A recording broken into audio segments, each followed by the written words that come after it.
Okay, in this video, I'm going to talk about doing a stem and leaf plot. One of the things that you need to know about the videos that are in my math lab, real quickly before we go on to this, is those videos do an excellent job of explaining the different kinds of charts and graphs, and also how you arrive at the numeric representation of various statistical data such as mean, median, mode, and so forth. But what I'm going to do in this one is I have chosen a couple of different things to do, and stem and leaf plot is one of those because typically students have a difficult time looking at the data related to stem and leaf plot and what happens with it. Okay, so the first thing I want to do is we want to look at creating a stem and leaf plot. Okay, so if we create a stem and leaf plot, what we're going to do is we're going to start, typically you'll see a box and it's got a line and then numbers on the left side of the line, numbers on the right side of the line. Okay, the number on the left side represents the stem, which you can choose whatever you want it to be.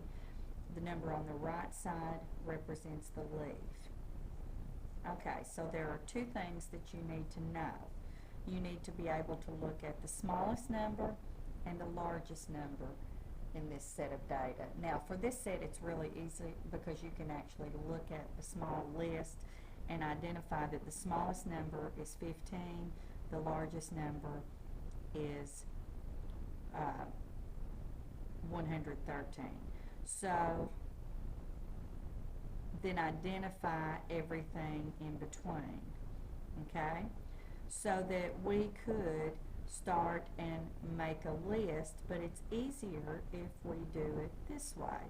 Alright, so we start down here with 1, and this 1 represents, for example, 1 and then the line down through here, and then the number to the right represents 18 kilometers.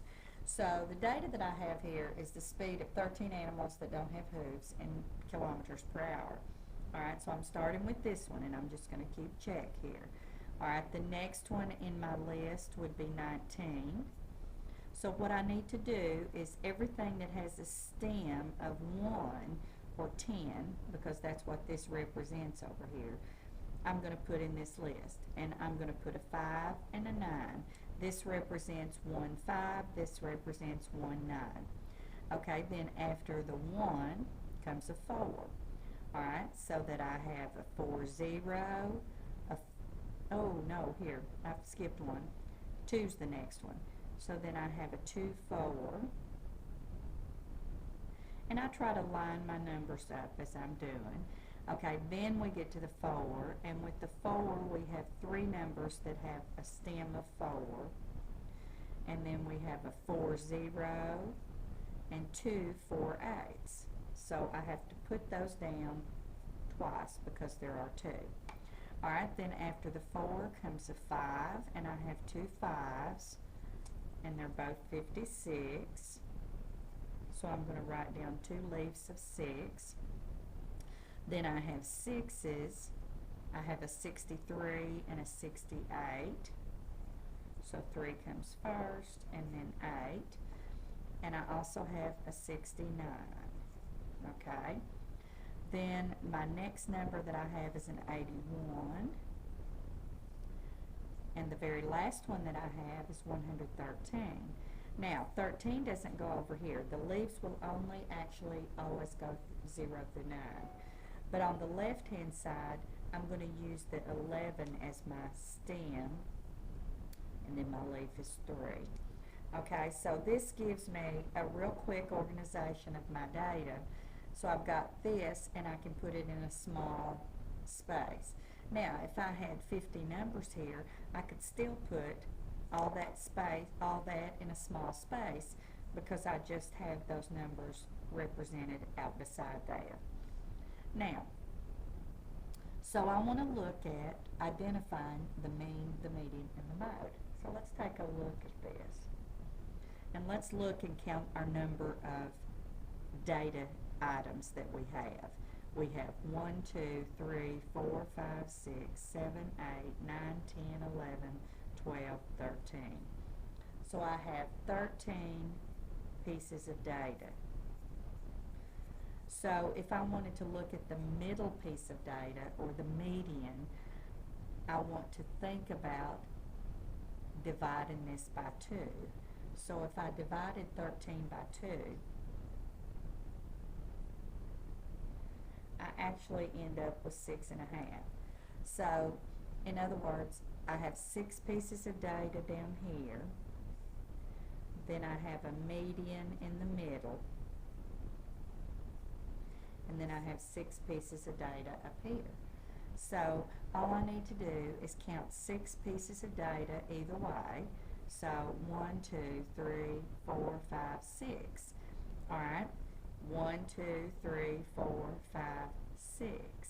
So I've used this piece, and this piece is the last. So the next piece of data here would be a 6. So that I can look at my chart and I can see that 5, 6 represents the median. In other words, 56 kilometers per hour. Okay? Now, I can also look and identify the mode, because the mode is the number that's represented most in my list. So I see I have 2 6s here, so 2 56s, I have 2 8s here. So this set of data is bimodal, because that means I have 2 modes. Bi is a prefix for 2. Uni is 1, so unimodal is 1. Bimodal is 2, trimodal, quadmodal, and so forth. But typically, bi and tri are all that we would look at. Alright, so our mode then, we have 2, so it's 48 and 56. Now, our mean is the only thing we can't get just simply by looking at the chart. Okay, so what I want to do is, we know that the mean is the average, so basically I would be adding up all this data and divide it by the number of items that I have. So the mean, which is typically in statistics shown as X bar, okay, or bar, it's usually X bar. Alright, so that represents the mean. So the mean would be the sum of whatever the items are, sum of X. Now this little sideways E represents sum, a sum of N. And then we divide by 1, 2, 3, 4, 5, 6, 7, 8, 9, 10, 11, 12, 13. And divide by N. Okay? So we'll take the numbers, add them up, and then divide by the number of items that we have.